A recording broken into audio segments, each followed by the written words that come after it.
اشهر 10 اكلات مصريه. كشري. كشري رقم 1. رقم 1 مع انه متواضع. مكرونه بشاميل. لا. الحمام. لا. الحمام مش مشهور. ايوه. انا هعمل قائمه لوحدي. انا اعمل انت قائمه اشهر 10 اكلات انت بتحبها. انا بحبها.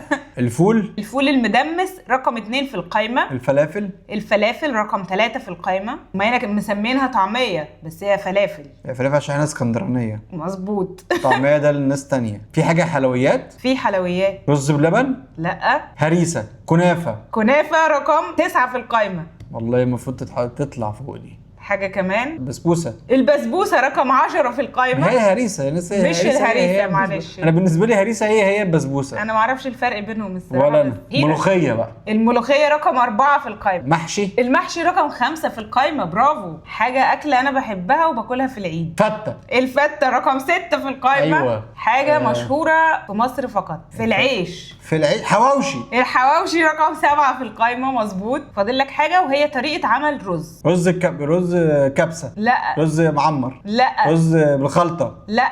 رز ايه؟ رز بناكله مع اكله معينه. رز صياديه. برافو. الرز الصياديه رقم 8 في القائمه.